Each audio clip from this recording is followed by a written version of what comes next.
Bismillahirrahmanirrahim. Teman-teman yang dirahmati Allah Subhanahu wa taala, pertama-tama bersyukur kita kepada Allah atas nikmat diberikan keistiqomahan sampai hari ini. Karena Allah lah yang membolak-balikan hati setiap hambanya. Bisa jadi hari ini kita kayak hati kita tuh kan kayak berada di antara jemari Allah ya. Artinya buat Allah ngebolak-balikin hati kita tuh seringan kita ngebolak-balikin bola pingpong, bola tenis meja. Gampang banget, cuman dengan 2 jari doang. Beda banget kan kita ngebolakin hati si dia tuh udah berdarah-darah gak balik-balik ya. Kita tuh udah berdarah-darah, udah keluarin modal habis, mobil jual, segala macam dijual, sampai ngutang kemana-mana, hatinya gak berbalik. Kenapa? Karena yang megang hati dia itu bukan kita. Kalau buat Allah ngebalikin hati itu gini doang. Di antara jemari Allah. Ini bukan masalah Allah itu punya jari ya. Karena laisa kamitslihi syai'. Jangan dianalogikan punya jari kayak makhluk, itu nggak boleh. Cuman di sini semacam permisalan betapa mudahnya buat Allah ngebolak-balikin hati orang.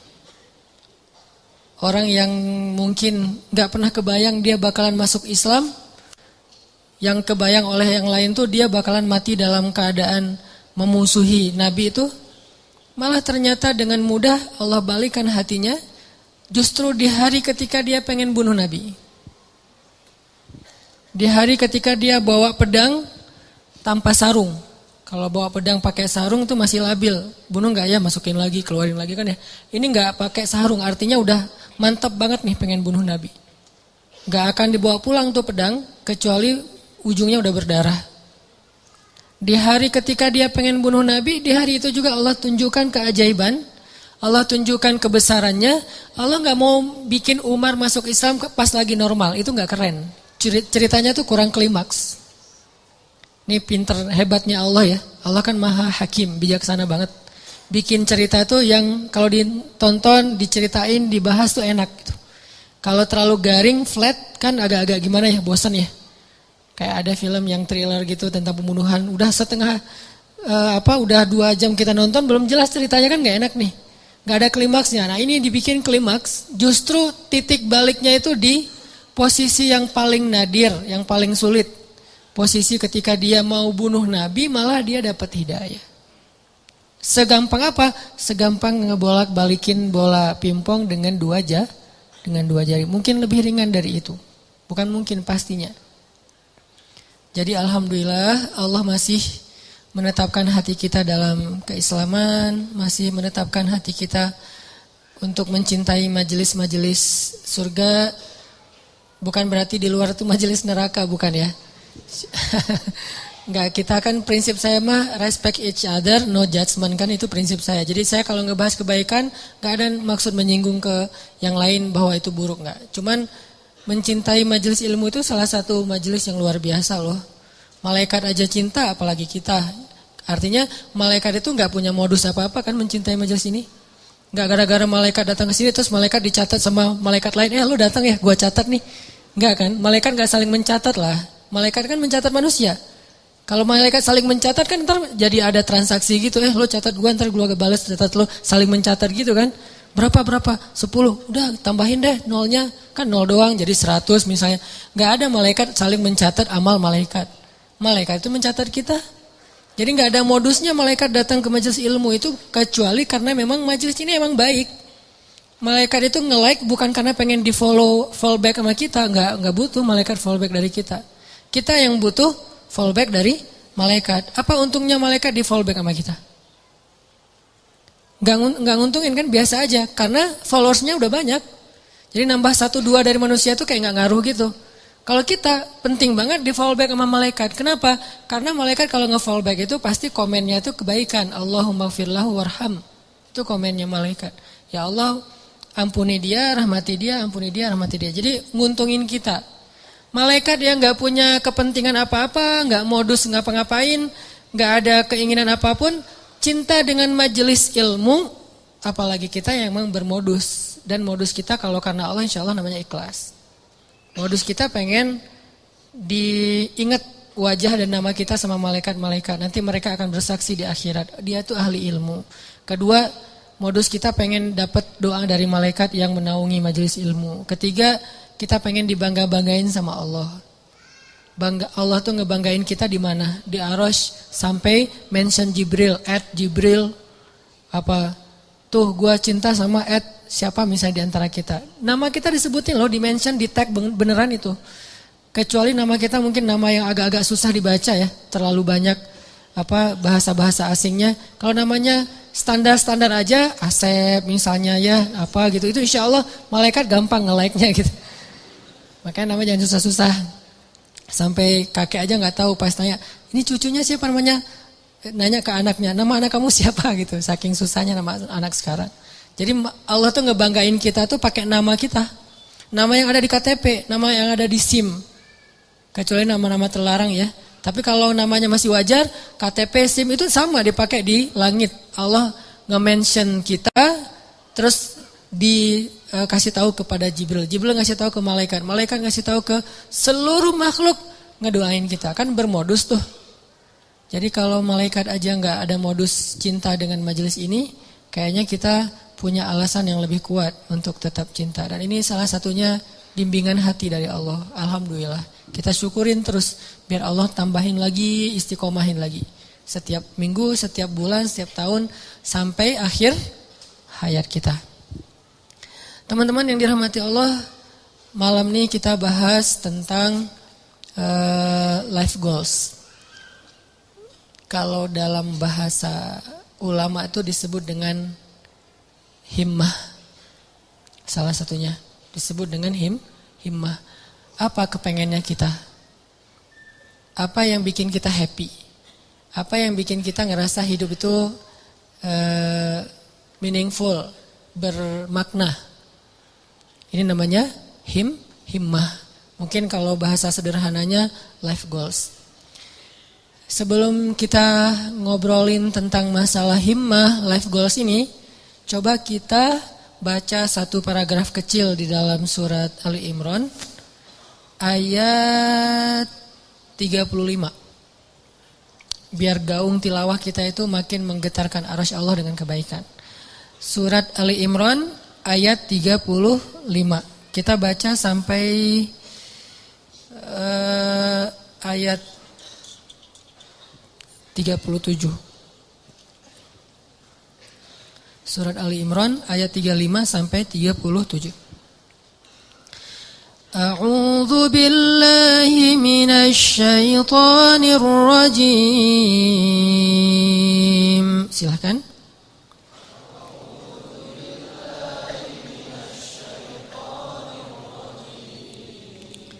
Bismillahirrahmanirrahim.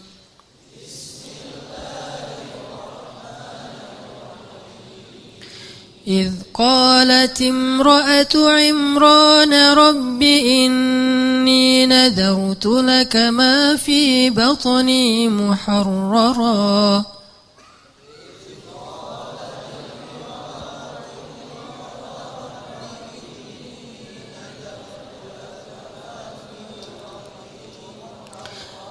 فتقبل مني إنك أنت السميع العليم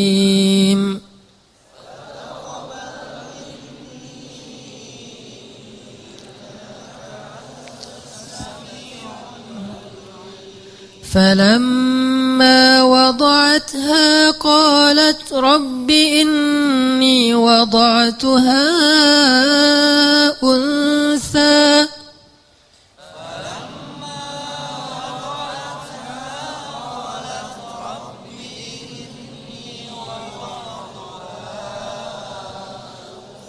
والله أعلم بما وضعت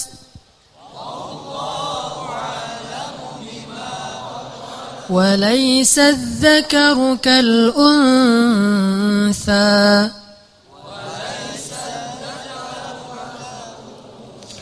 وإني سميتها سميتها مريم وإني أعيذها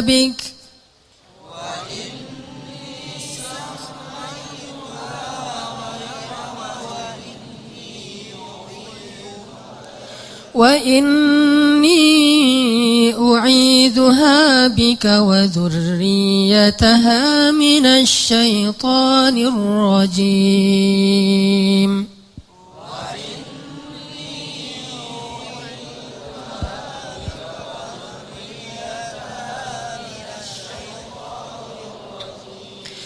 فتقبلها ربها بقبول حسن وأنبتها نباتا حسنا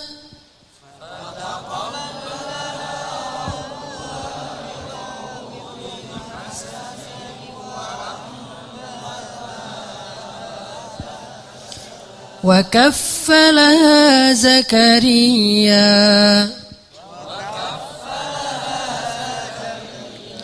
كلما دخل عليها زكريا المحراب وجد عندها رزقا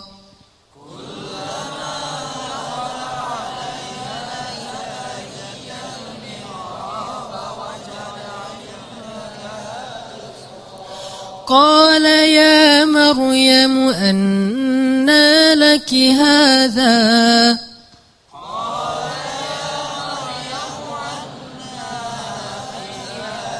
قالت هو من عند الله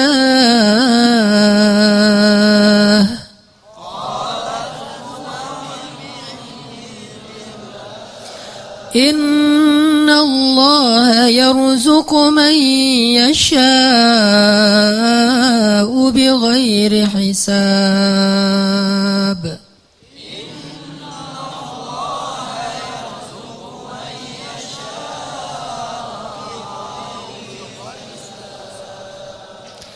Ingatlah kisah ketika istri Imran berdoa, "Ya Tuhanku, sesungguhnya aku bernazar kepada Engkau agar janin yang ada dalam kandunganku kelak menjadi seorang hamba yang berkhidmat kepadamu di dalam masjid, yaitu Masjidil Aqsa.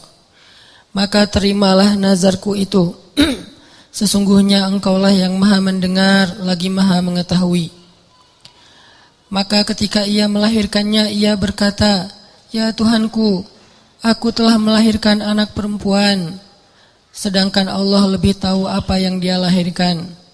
Dan anak laki-laki tidaklah sama dengan anak perempuan dalam aturan-aturannya.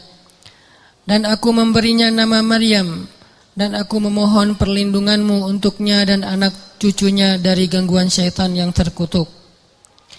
Maka Allah menerima Maryam dengan penerimaan yang baik, membesarkan Maryam dengan pertumbuhan yang baik, dan menyerahkan pemeliharaan Maryam kepada Zakaria. Setiap kali Zakaria masuk menemuinya di dalam mihrab kamar khusus ibadah, Zakaria mendapati makanan di sisi Maryam. Lalu Zakaria bertanya, "Wahai Maryam, dari mana engkau memperoleh makanan-makanan ini?" Maryam menjawab, "Semua ini dari Allah. Sesungguhnya Allah memberi rezeki kepada siapa yang Dia kehendaki tanpa perhitungan." Shadaqallahul azim. Ini adalah sepenggal kisah teman-teman tentang himmah, life goals. Bahwa di sini dikisahkan himmah atau keinginannya Ibu Maryam, istri Imran.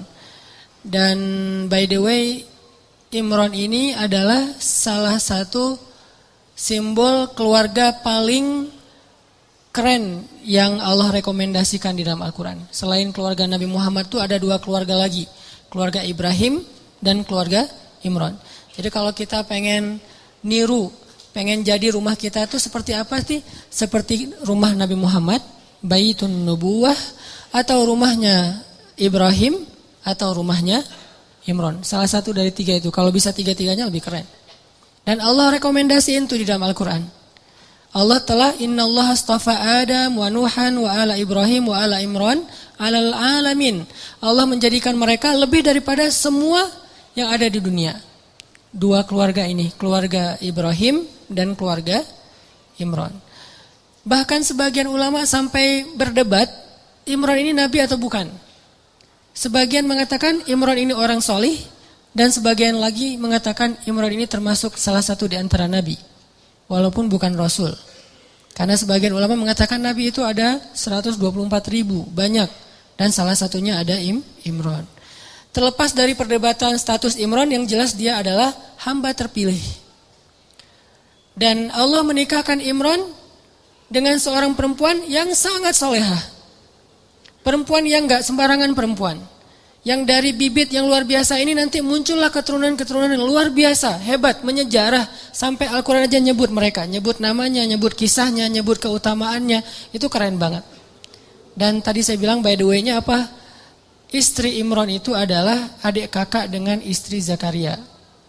Jadi Imran sama Zakaria apaan? Ipar ya. Karena istri Imran itu adik kakak sama istri Zakaria. Jadi Imran, Zakaria ini orang-orang soleh semua. Yang tinggal di Palestina atau tinggal di dekat Masjid Al-Aqsa. Lama Imran gak punya anak, lama Zakaria juga gak punya anak. Dua-duanya gak punya anak nih. Imran gak punya anak sampai usia tua, Zakaria juga gak punya anak sampai usia tua. Sampai kemudian istri Imran bernazar. Dulu nazar itu masih sesuatu yang wajar. Di zaman Nabi Muhammad sampai kita sekarang, nazar itu boleh tapi agak kurang disukai. Tapi boleh-boleh aja. Nah dulu istri Imran bernazar, ini nazar tuh, saya bernazar.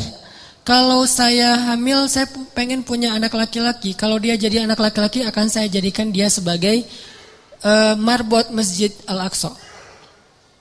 Sebagai khadim atau marbot Masjidil Aqsa. Ini life goalsnya istri Imran. Pengen punya anak yang ngemakmurin rumah Allah. Pengen punya anak yang kerjanya ngapain? Jaga rumah Allah. Supaya Allah jaga dia nanti di akhirat. Dia kerjaannya tuh bersih-bersih masjid. Dan itu bukan kerjaan orang yang pengangguran loh ya. Walaupun istilah di kita itu marbot. Itu istilah yang mungkin jadi kemudian terkesan di masyarakat sesuatu yang nggak keren, biasa aja. Padahal itu pekerjaan paling mulia loh. Kalau ada orang yang sebagai mungkin dia yang bertanggung jawab di sebuah bangunan sejarah, perpustakaan, museum kayak gitu-gitu, ada yang lebih keren, ngejaga rumah Allah Subhanahu Wa Taala. Ngejaga di sini bukan berarti Allah nggak bisa ngejaga. Allah ngasih kita bagian supaya kita dapat kebaikan, karena kehormatan. Kalau Allah menjagain sendiri terus nggak ada peluang kita untuk dapat kehormatan dari Allah. Justru karena Allah kasih kesempatan, ini bukan karena Allah kurang mampu, enggak. Tapi Allah pengen kita dapat kehormatan dengan menjaga rumah Allah. Memakmurkan rumah Allah. Itu life goalsnya istri Imran. Pengen banget punya anak laki-laki bakalan jadi seperti Zakaria. Jadi istri Imran ngefans banget berat sama Zakaria. Ya Allah saya pengen punya anak laki-laki kayak gitu tuh, kayak ipar saya. Kayak Zakaria, mudah-mudahan anaknya laki-laki. Nazar sampai. Fataqabbal minni ya Rabb. Terima ya Allah, terima. Nazar. Dulu kan gak ada USG ya. Ketawanya pas sudah lahir. Pas sudah lahir, kaget istri Imran. Rabbi, inni wada'atuha unsa. Ya Allah gimana nih anaknya perempuan? Sementara, walaysa dzakaru kal unsa. Ini perlu kita garis bawahin. Laki-laki tidak sama seperti perempuan. Ini bukan bab emansipasi. Bukan Islam anti kesetaraan gender, bukan. Maksudnya adalah dulu tradisi orang Bani Israel, tradisi orang Yahudi yang ada di Palestina, perempuan tuh nggak boleh menjadi marbot di masjid.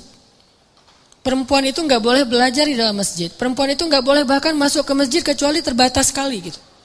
Jadi maksud laki-laki tidak sama dengan perempuan, maksudnya tradisi yang berlaku waktu itu tidak sama laki-laki dengan perempuan. Ini bukan doktrin bahwa Islam itu nggak mengakui perempuan, bukan. Kita harus balik lagi ayat itu, kembalikan lagi kepada konteks sejarahnya.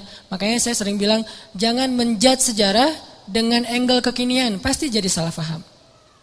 Kalau kita menilai sejarah tapi pakai persepsi kekinian, kita akan sering salah paham terhadap sejarah. Kok gini sih, kok gitu sih? Kenapa? Karena kita ngelihatnya benturan dengan culture kekinian kan? Makanya kalau pengen ngerti sejarah, pakailah angle sejarah. Jadi yang dilihat bukan cuma adegannya, sampai persepsi sejarah, emosional sejarah, lengkap gitu. Jadi sejarah itu sampai baper. Jangan cuman adegan tapi persepsinya kekinian, gak nyambung. Nah pada masa itu, Laki-laki dan perempuan itu dibedain tentang masjid. Laki-laki boleh masuk ke masjid bebas, boleh berkhidmat di masjid, boleh belajar di masjid, boleh jadi ulama di masjid. Perempuan gak boleh, beda dengan di Islam kan. Kalau di Islam justru sebaliknya. Sama laki-laki dengan perempuan dalam masjid, cuman beda fikih. Kalau perempuan lagi haid nanti ada batasannya. Tapi kalau perannya di dalam masjid boleh banget. Buktinya apa? Aisyah itu ngajarin hadis di dalam masjid loh. Dan muridnya laki-laki. Muridnya Aisyah itu juga banyak laki-laki. Walaupun berdua ngajarnya tuh Abu Hurairah sama Aisyah. Tapi banyak hadis-hadis yang Aisyah tahu, Abu Hurairah nggak tahu. Atau hadis-hadis yang Abu Hurairah tahu, Aisyah nggak tahu. Sehingga mereka kayak saling mention gitu, saling broadcast. Aisyah broadcastin dong hadis-hadis yang gua nggak tahu, di broadcast sama Aisyah. Nanti Aisyah juga minta dari Abu Hurairah, saling transfer hadis. Bukan untuk mentahzir ya. Mereka mentransfer hadis bukan untuk nyalah-nyalahin, salah lo, enggak. Mentransfer hadis itu untuk saling sharing kebaikan. Motivasi sifatnya. Oh ada hadis gitu ya, iya gitu. Jadi dalam Islam, Abu Hurairah, Aisyah ngajar di masjid, nanti ada tokoh-tokoh perempuan yang luar biasa banyaknya, termasuk yang paling legend itu kan Khadijah ya. Yang paling berpengaruh dalam dakwah Nabi kan Khadijah, dan Khadijah itu nggak tinggal diam di rumah nungguin Nabi Muhammad kemana ya, udah jam segini belum pulang, ditelepon nggak diangkat aja, kayaknya habis baterai deh, gitu-gitu enggak. Khadijah itu nggak pasif di rumah loh ya, nggak bantu dakwah Nabi, dia aktif. Cuman tetap ada kayak etikanya, ada moralnya. Di masa itu justru Allah pengen mengubah tradisi orang Bani Israel yang menganggap perempuan itu kelas kedua di antara masyarakat. Makanya Allah nyindir, ini sebetulnya bahasa sindiran. Walaysa dzakaru kal unsa. Menurut orang Bani Israel, perempuan itu enggak sama dengan laki-laki. Tapi di ayat berikutnya apa? Fataqabbalaha rabbuha biqabulin hasan. Tapi Allah sendiri nerima perempuan itu dengan penerimaan yang baik. Jadi Allah tuh pengen mengubah tradisi sebetulnya. Biar kita gak salah paham terhadap ayat ini. Tuh ayatnya tuh gak sama laki-laki perempuan. Yang gak sama itu bukan dalam persepsi ayat. Bukan dalam persepsi Allah, dalam persepsi masyarakat. Dan Allah mengubahnya dengan kalimat fataqabbalaha rabbuha biqabulin hasanin. Justru Allah nerima perempuan itu dengan penerimaan yang sangat istimewa. Dia sediakan khusus mihrab buat dia, diberikan keutamaan buat dia, sampai turun makanan aja dari langit coba. Kurang apa perlakuan Allah? Treatment Allah ke Maryam tuh lebih istimewa daripada cowok-cowok yang udah lama di situ. Banyak tuh cowok-cowok, ada yang jomblo, ada yang udah nikah, itikaf di masjid, terutama yang jomblo ya. Masih punya banyak waktu lah buat itikaf kan. Kalau udah nikah, kalau keseringan itikaf zalim juga sama istri ya kan ya. Kalau udah nikah mah dijadwalin seminggu sekali. Tapi kalau masih sendiri, itikaf aja setiap hari gak masalah. Apalagi kos-kosan gak sempat bayar, udah masjid aja. Jadi udah lama di masjid kayak gitu, tetap aja Allah nggak ngasih hidangan dari langit. Sedangkan cewek Allah kasih hidangan dari langit. Di sini menunjukkan bahwa Islam itu menghargai perempuan banget loh. Bisa dibilang jarang banget ada orang yang dapat hidangan celeng datang dari langit. Itu udah buah yang segar, yang udah kualitasnya luar biasa. Di depan Maryam, Zakaria aja sampai terheran-heran. Padahal Zakaria itu jelas-jelas sepakat ulama dia itu nabi. Zakaria aja terheran-heran dengan perlakuan treatment langit kepada Maryam, sedangkan Bani Israel melecehkan Maryam. Jadi maksud walaysa dzakaru kal unsa, tidak sama laki-laki dengan perempuan di sini adalah Allah lagi nyindir tradisi Bani Israel. Itu maksudnya. Bukan dalam Islam itu laki-laki dan perempuan itu dibeda-bedain, bukan. Udah gitu, ya udah deh kalau gitu, udah terlanjur lahirin anak cewek, masa mau digimanain lagi gitu, masa dioperasi segala macam, enggak, susah. Akhirnya ibu Maryam menamakan anaknya Inni sammaituha Maryam. Apa arti Maryam secara bahasa? Khadimah. Maryam itu secara bahasa artinya marbot, cewek. Jadi arti Maryam itu khadimah, yang berkhidmat. Itu bahasa dulunya adalah Maryam, kemudian jadi bahasa Arab. Inni sammaituha Maryam. Saya pengen ngasih dia nama marbot perempuan, bahasa singkatannya Maryam. Mudah-mudahan engkau menerima dia ya Allah. Akhirnya dikaderlah Maryam dari kecil. Bayangin teman-teman, Maryam usia 3 tahun udah nanya-nanya ke ibunya, "Mah, kapan aku ke Al-Aqsa? Kapan aku beribadah di sana? Kapan aku disantrinin? Kapan aku dimasukin ke pesantren?" Itu 3 tahun udah minta-minta kayak gitu. Malah ibunya yang enggak tega, "Mah, aku kangen dengan Al-Aqsa." Karena belum waktunya, karena ada waktunya nanti dia boleh ke Al-Aqsa, Maryam setiap hari naik ke atas bukit menghadap ke arah Al-Aqsa dan berbicara dengan Allah. Ya Allah, aku kangen dengan Al-Aqsa. Ya Allah, aku pengen ke sana. Ya Allah, ini daya tariknya Al-Aqsa. Jadi salah satu ciri orang beriman mencintai Al-Aqsa. Itu salah satu di antara bagian dari keimanan, mencintai Al-Aqsa. Bukan karena konfliknya, bukan karena sentimen terhadap Israelnya, bukan. Karena emang kayak gitu turun-temurun dari zaman dulu. Ini tradisi spiritual namanya. Dari zaman Nabi Sulaiman udah kayak gitu, zaman sebelumnya juga kayak gitu, zaman Musa juga kayak gitu. Tradisi spiritual yang diturun-temurunkan. Dan Maryam kecil, anak usia 3 tahun, udah cinta banget dengan Al-Aqsa, pengen ke sana. Mah kapan? Kenapa bisa punya anak kayak gini? Life goals ibunya, himmah ibunya. Jadi kalau salah satu rahasia dari life goals itu kalau benar-benar kuat jadi himmah, nanti kita belajar apa bedanya himmah dengan sekedar basa-basi. Kalau benar-benar jadi himmah teman-teman, itu akan jadi kenyataan loh. Gimana kita jadiin life goal kita jadi kenyataan, life goal kita jadi keajaiban. Walaupun rintangan ada aja kayak istri Imran, kok lahirnya anak perempuan. Justru Allah pengen ngasih banyak hikmah, banyak luar biasa pelajarannya lewat skenario kayak gitu. Nah ini pembahasan yang luar biasa penting buat kita. Dan ini termasuk bagian dari yang paling sering kita alamin dalam kehidupan sehari-hari. Kita pengen ini, kita pengen itu. Gimana kepengennya kita itu direstui sama Allah, terus jadi kenyataan. Salah satu keinginan besar Ibunda Maryam adalah punya anak yang kelak jadi seperti Zakaria, berkhidmat untuk Masjidil Aqsa. Lalu beliau bernazar, kemudian hamil. Yang tadinya gak hamil-hamil, tapi gara-gara punya nazar gini, Allah beri dia rezeki hamil. Cuman sedikit berbeda dengan harapan beliau, bahwa yang diharapkan lahir anak laki-laki.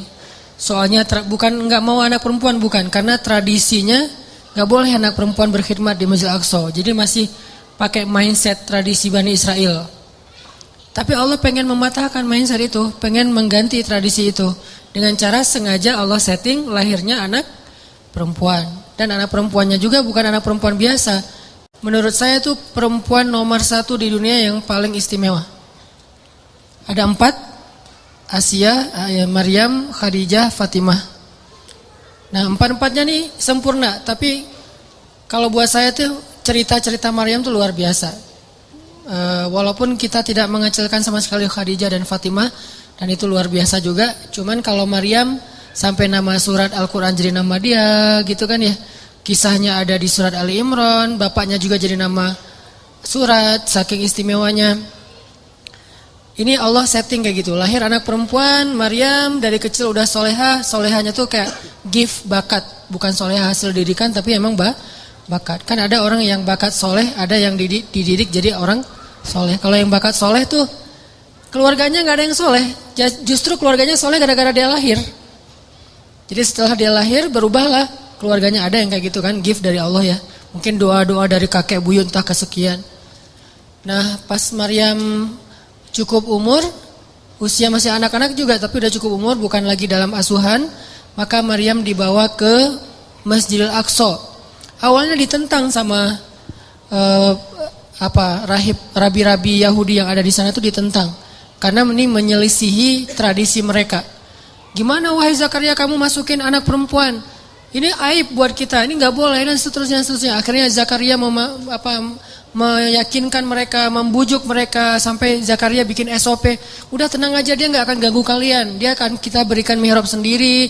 Dia nanti ada jadwal sendiri. Dia tidak akan ikut dengar taklim.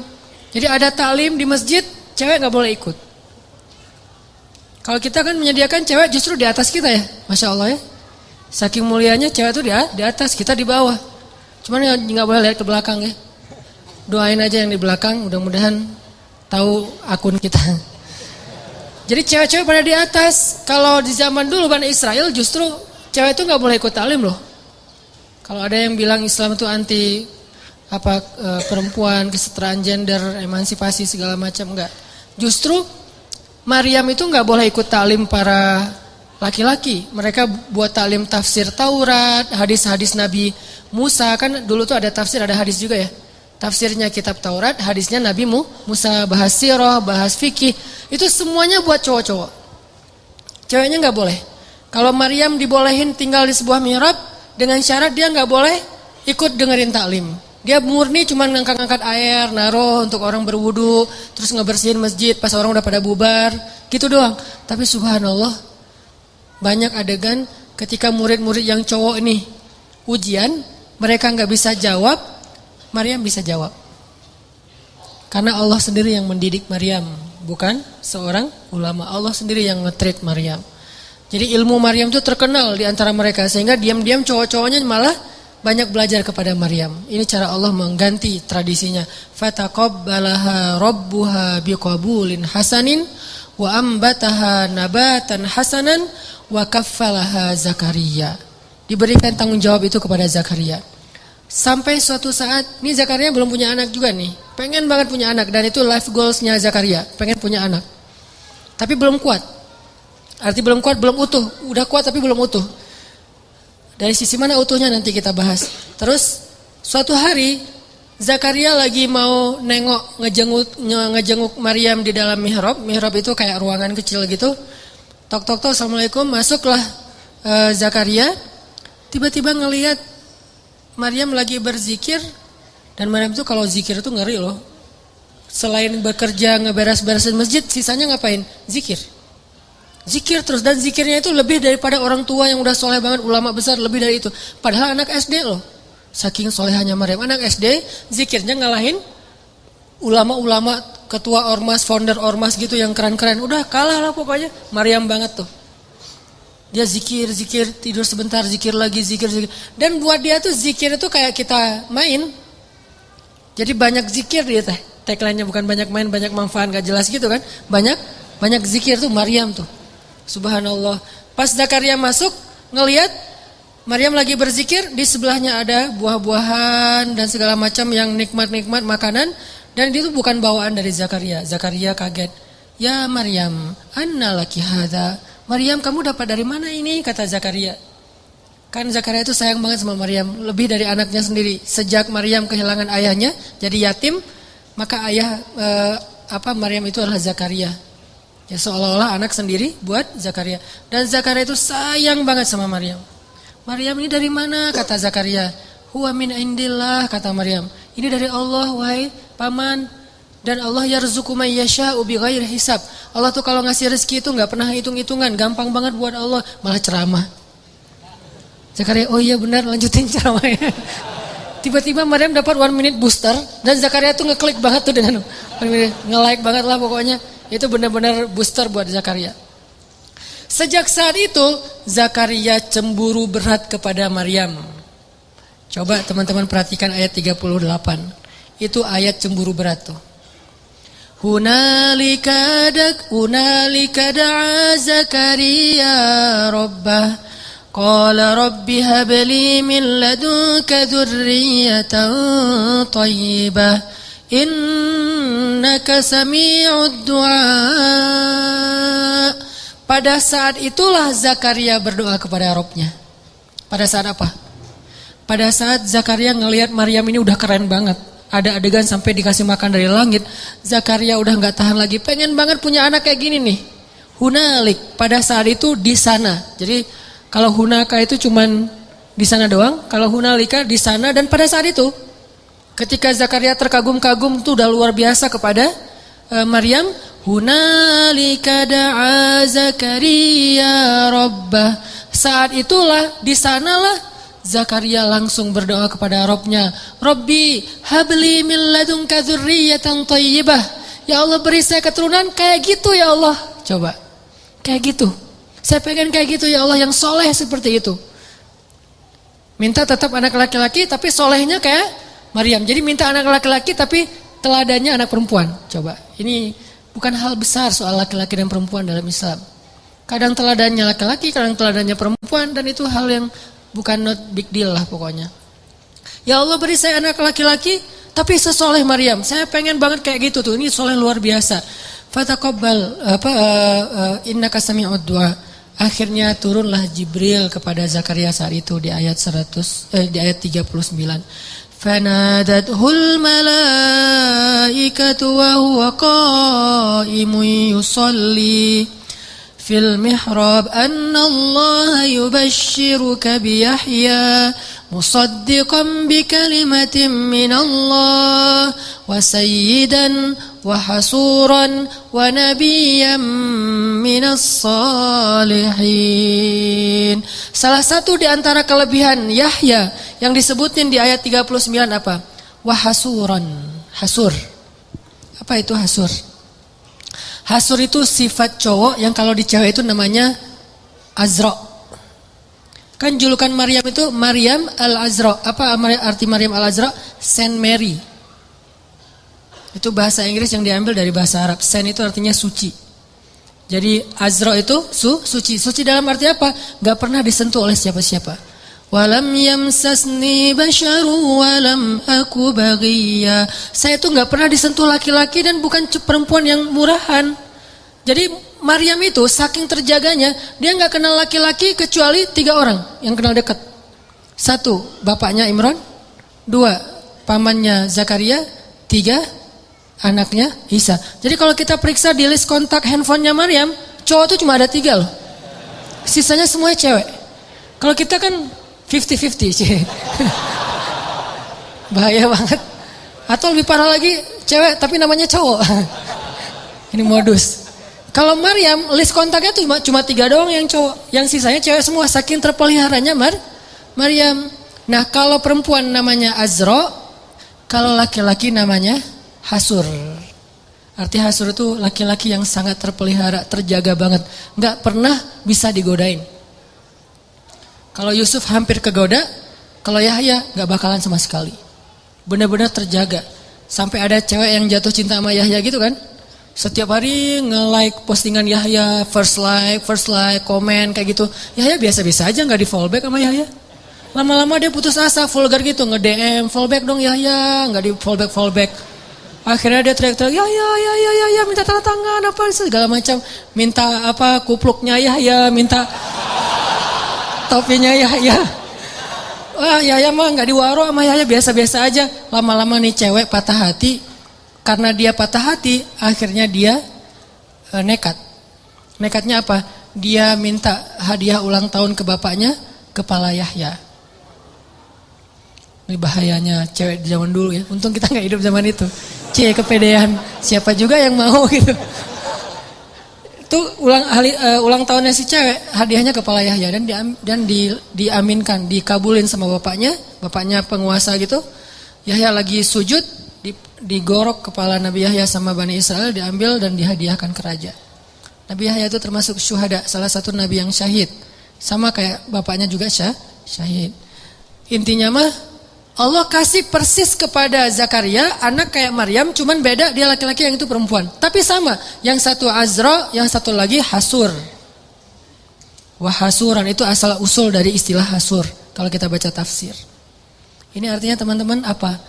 Life goalsnya istri Imran Allah wujudkan dengan cara keajaiban. Dari Maryam lahirlah Isa. Jadi akhirnya istri Imran bukan cuma punya anak satu, jadi punya 2 keturunan yang istimewa. 1 anaknya, kedua cucunya, dan dua-duanya keren banget.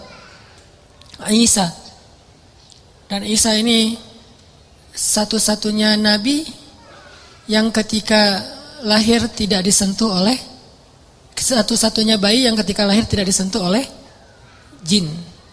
Yang lain disentuh, toel dikit Tapi kalau Isa gak berani toel. Dan 1 dari 3 bayi yang bisa ngomong waktu kecil. Dan ngomongnya itu bukan mama, bukan ceramah.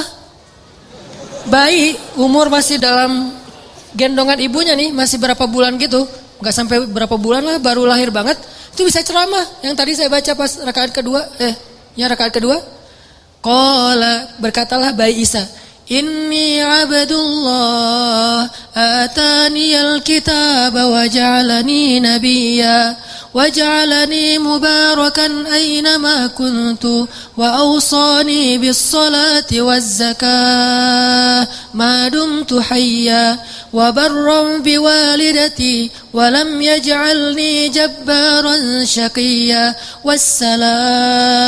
wassalamu alayya yawma wulidtu wa yauma amut wa yauma ub'atsu hayya. Panjang gitu bayinya bisa ngomong. Masya Allah, luar biasa. Keturunan Imran. Himmah, life goalsnya siapa? Neneknya. Sampai bisa ngomong sepanjang itu, orang-orang Bani Israel pada kaget. Karena waktu itu Bani Israel kan mencegat Maryam di depan gerbang kota, gak boleh masuk karena dianggap aib.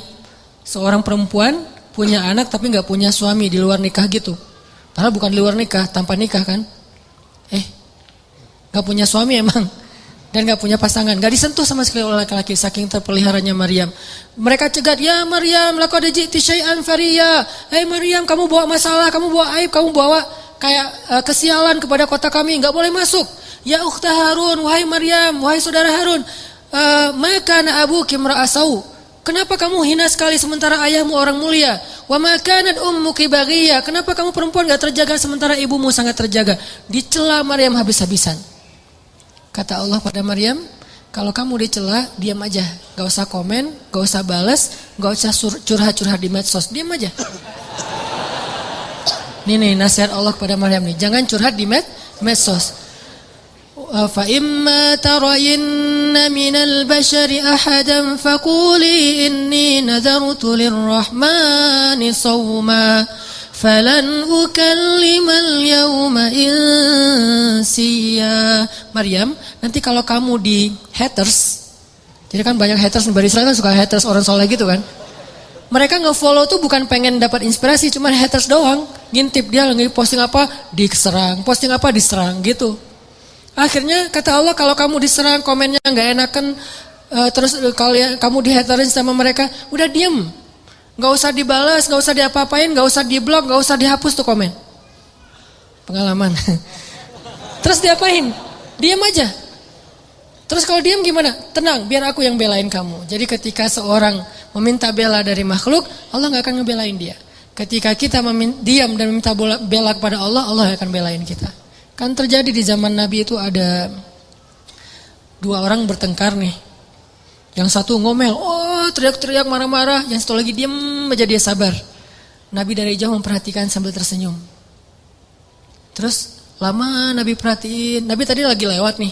Gak sengaja ngelihat ada dua orang bertengkar, yang satu diam, yang satu ngomel. Nabi memperhatikan yang diam sambil senyum lama. Lama dia ngomel, akhirnya yang diam tadi gak sabaran, gak kuat lagi, dibales. Dia komen, begitu dia komen Nabi langsung jalan dan enggak tersenyum lagi, cemberut.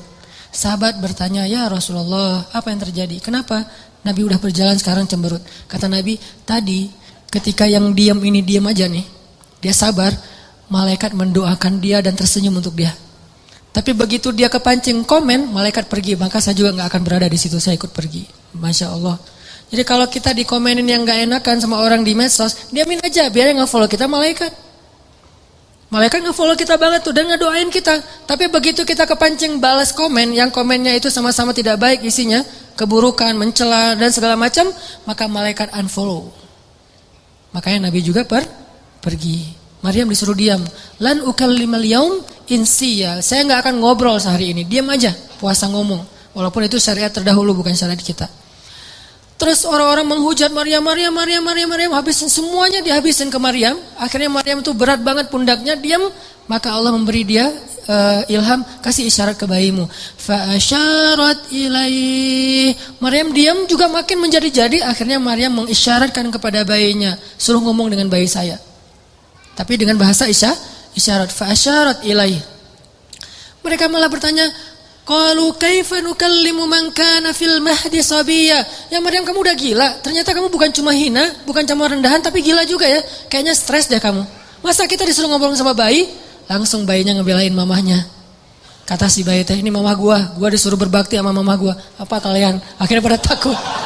Wah, coba bayangin, bayinya bisa ngomong lancar, bahasanya tuh tinggi lah gitu, kayak syair. Qala inni abdullah. Saya itu hamba Allah, kata si bayi. Gak tahu nunjuk-nunjuk apa enggak. Pokoknya gitu aja. Inni abdullah atani alkitab. Saya itu dikasih alkitab loh. Jadi dia akan diberikan nanti alkitab Injil. Waj'alani nabiyya. Dan Allah jadiin saya seorang nabi. Wa ja'alani mubarakan aina ma kuntu, dan Allah menjadikan saya berkah dimanapun saya berada, pasti ada keberkahan. Wa awsani bis shalah, Allah perintahkan saya untuk salat. Waz zakah, Allah suruh saya berzakat. Madum tu hayya, sepanjang hidup saya. Wa barram biwalidati, Allah suruh saya berbakti kepada mama saya. Walam yaj'alni jabbaran syaqiyya, Allah enggak menjadikan saya seorang laki-laki yang penentang dan laki-laki yang kasar.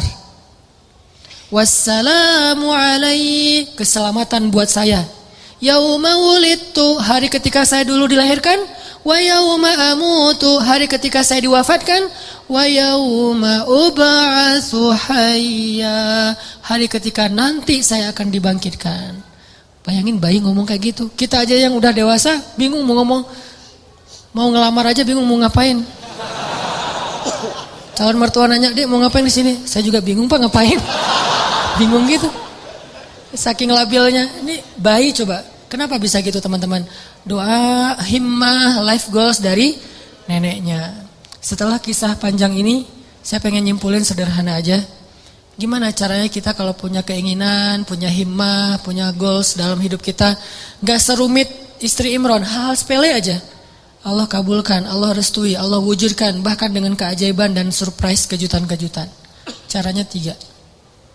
1, intasdukillah yasdukka. Kalau kita jujur kepada Allah, Allah pasti akan tolong. Apa maksudnya jujur pada Allah?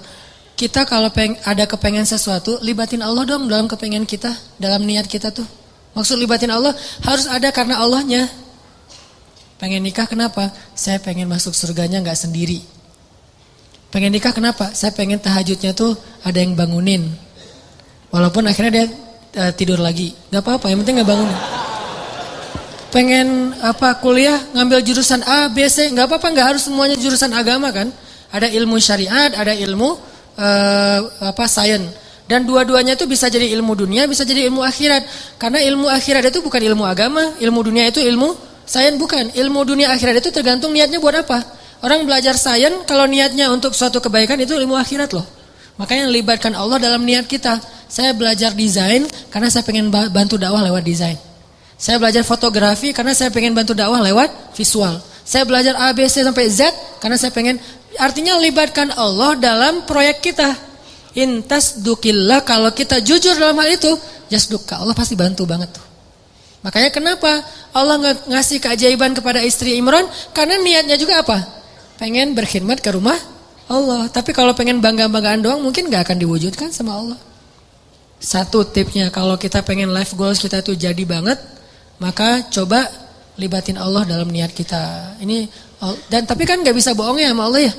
Karena kalau kita bohong sama Allah gimana? Yukhadi'una Allah walladzina amanu wa ma yakhda'una illa anfusahum wa ma yash'urun. Allah tahu banget lah. Kita mau bohong, mau jujur tahu banget. Wa asirru qawlakum aw jaharu bih innahu alimun bidzatis sudur. Jadi sama Allah tuh gak ada gunanya kita bohong. Sama manusia dosa tapi kadang untung. Secara dunia ya, dosa berbohong tapi kadang-kadang untungin dunia kita. Tapi sama Allah gak bisa karena dia gak akan ketipu sama kita. Alimun bidzatis sudur, sangat tahu segala yang tersembunyi dalam hati kita. Jadi kalau kita jujur kepada Allah dalam satu goals, dalam satu kepengennya kita, harapan kita, himmah kita, karena kita pengen ada urusannya dengan Allah, pengen dapat ridha Allah, pengen apa dengan Allah, maka Allah pasti akan bantu. Teman-teman yang dirahmati Allah,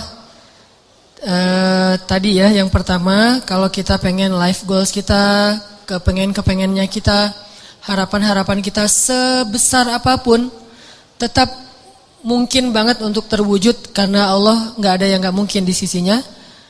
Ala kulli syai'in qadir. 1 tuh intasdikillah yasdukka. Kalau kamu jujur ke Allah, Allah akan jujur. Maksud jujur ke Allah tuh libatkan Allah dalam niat kita. Kayak tadi misalnya, kenapa pengen punya pasangan? Biar ada yang mensupport saya buat dakwah. Biar ada yang ngebujuk saya buat ke masjid. Biar ada semuanya ada urusannya dengan Allah. Nah ini pasti akan Allah mudahin banget. Dan itu akan jadi keajaiban. Jadi kayak nggak pernah kita nyangka itu bisa terjadi kalau kita intasdukillah, kalau kita jujurnya ke Allah. Terus yang kedua, jangan sampai apa yang kita inginkan itu sekedar khawatir. Jadi niat itu teman-teman ada dua. Ada khawatir, ada azam. Apa beda khawatir dengan azam? Khawatir itu bahasa Arab yang terus diserap jadi bahasa Indonesia khawatir. Khawatir itu aslinya artinya adalah keinginan yang terlintas sebentar terus hilang lagi, itu khawatir. Misalnya kita ngelihat ada di histori kita gitu, ada anak hafal Quran 30 juz usia 7 tahun. Duh, pengennya kayak gini, dah. Lihat lagi nanti ada yang traveling kemana gitu Raja Ampat, aduh pengennya jalan-jalan kayak gini. Lihat lagi nanti ada yang ternyata baru beli mobil baru, aduh pengen mobil kayak gini. Lihat lagi ada yang baru selesai custom cafe racer, aduh pengen punya motor kayak gini. Gonta-ganti terus tuh keinginannya, ini namanya khawatir. Gak ada satupun yang akan terwujud. Dan kalau itu kebaikan pun tidak ada yang berpahala. Kenapa? Karena dia cuma terlintas. Kalau azam, keinginan yang kuat, gak terwujud, belum terwujud aja, itu udah berpahala. Jadi kayak kita pengennya bisa menghafal Quran, terus berhari-hari, berminggu-minggu dan diwujudkan dalam usaha-usaha yang semaksimal mungkin. Walaupun kita belum khatam 30 juz, kita udah dapat pahala seperti khatam 30 juz loh. Makanya kan keajaiban niat itu adalah niat aja ibadah kan. Kalau kita niat memperbanyak ta'adudin niyah, memperbanyak niat-niat yang baik, niat doang itu udah ibadah. Tapi syaratnya niat yang masuk dalam kategori azam, bukan dalam kategori khawatir. Benar-benar pengen gitu.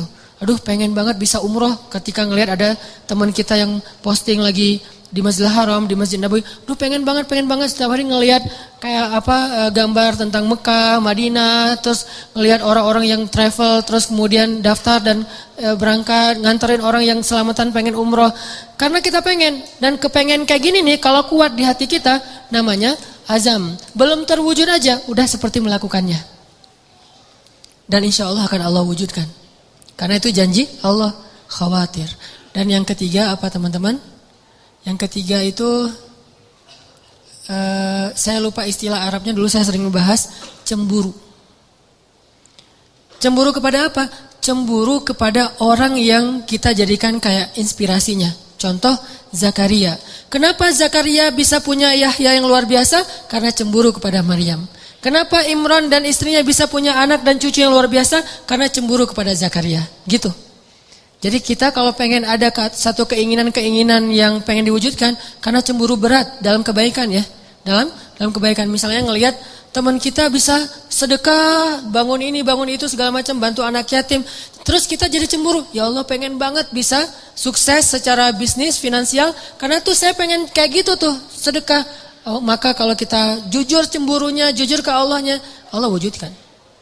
Harus ada seseorang, sosok, tokoh yang kita cemburuin berat, maka Allah akan wujudkan, kita gak jauh dari itu. Sama kayak dulu ibu saya tuh, kan saya pernah cerita pas lagi ngandung saya, berapa bulan dalam kandungan, di Aceh itu ada musabaqah tingkat nasional ke-17 kalau nggak salah, ke-8 kalau nggak salah, di Aceh, di Banda Aceh. Ibu saya ngadirin acara penutupan musabaqah. Dan qadarullahnya ada satu anak Aceh, qori, tingkat anak-anak itu juara 1 pas pengumuman. Namanya kalau nggak salah Muhammad Yanis Yahya. Terus karena dia juara, dia disuruh ngaji penutupan gitu kan, perform lagi di penutupan. Pas dengerin dia ngaji tuh ibu saya kayak kena banget gitu, tersentuh banget. Lalu dia ngusap-ngusap perutnya sambil mengatakan, ya Allah, mudah-mudahan bayi dalam kandungan saya tuh kayak gitu. Itu kata ibu saya. Mudah-mudahan bayi dalam kandungan saya ini kayak gitu. 12 tahun kemudian, waktu itu Yanis usianya 12 tahun. 12 tahun kemudian ada musabaqah tingkat nasional di Pekanbaru. Saya ikut musabaqah mewakili Aceh tingkat anak-anak qori, dan alhamdulillah Allah takdirkan juara 1. Dan ibu saya mengatakan, inilah doa saya 12 tahun yang lalu. Persis gitu. Karena apa? Karena ada rasa cemburu dalam kebaikan. Nah, siapa yang sekarang kita cemburui? Boleh teman pas reunian dia datang berdua, cemburu berat kan ya? Apalagi ada cerita dulu tuh, mantan ternyata gitu. Wah pengen banget gini ya Allah, gimana nih caranya? Memang gak ada yang lain yang kayak gini. berat, cemburu yang luar biasa. Bukan cemburu karena happy-nya, seru-seruannya, tapi karena mungkin mereka berdua tuh sekarang kelihatan rukun, soleh-soleha, diberikan anak yang soleh-soleh yang luar biasa. Cemburu yang melibatkan Allah, maka Allah akan wujudkan itu. Seperti cemburunya istri Imran kepada Zakaria dan cemburunya Zakaria kepada Maryam. 3 ini. Jujur sama Allah, libatin Allah.